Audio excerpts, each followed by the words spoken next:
Hello বন্ধুরা, good morning. এখন বেলা 10টা 57 বাজে। দেখো আমি চলে এসেছি রান্নাঘরে। আজকে তোমার দাদা নিয়ে এসেছে পয়া মাছ আর সাথে আরও কিছু কিছু আছে, অল্প কিন্তু বেশিটা পয়া মাছই আছে। একে আবার গুতুম মাছও বলে, জানি না তোমরা কি বলো। দেখো পেঁয়াজ কুচি করে নিয়েছি। এবার পেঁয়াজ কুচি, রসুন, কাঁচা লঙ্কা, ধনে গুঁড়ো, জিরে গুঁড়ো এগুলো সব একসাথে বেটে নিব, মশলা করে নিব, শিলনোড়াতে করে নিব। আর এদিকে পাশে আমি কড়াইটা বসিয়ে নিয়েছি। মাছটা ভাজা করতে করতে, মাছটা ভাজা হতে হতে আমি মশলাটা বেটে নেব। দেখো মাছ এখন দিয়ে দিব আমি কড়াইয়ের মধ্যে। তেল গরম হয়ে এসেছে।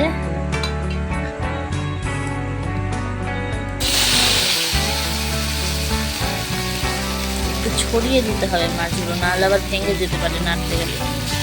হাতে একটু ছড়িয়ে দিবা, এরকম আমি দেখো ছড়িয়ে দিচ্ছি।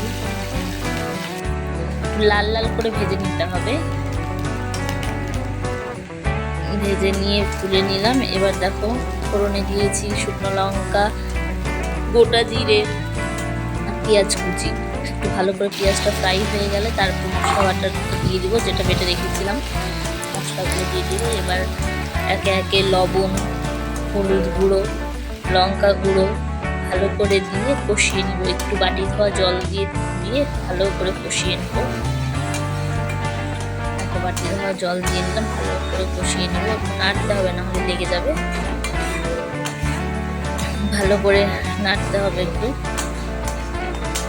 এই আর মিনিট খানেক কষিয়ে নিলেই ব্যাস আমাদের মশলা রেডি। পাশে আমি গরম জল বসিয়ে দিয়েছি ঝোল দেওয়ার জন্য। দেখো তেল ছেড়ে এসেছে মশলার থেকে। মশলা থেকে তেল ছেড়ে এসেছে। আর এখন নাড়তে হবে আর একটু।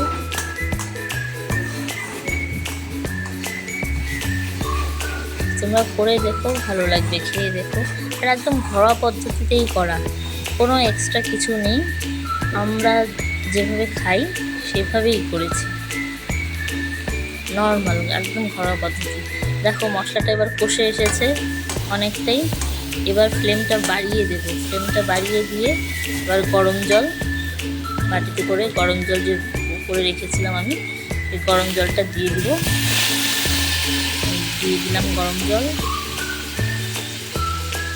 আর একটু জল লাগবে মনে হচ্ছে, দিয়ে দিলাম। তোমরা পরিমাণ বুঝে জল দিও, কারণ মাছটা দেওয়ার পরে তো সেদ্ধ হতে হবে মাছটা একটু। এবার জল ফুটে এসেছে, এবার মাছ দিয়ে দিব। ভালো করে মিশিয়ে দিব মাছটা ঝোলের সাথে।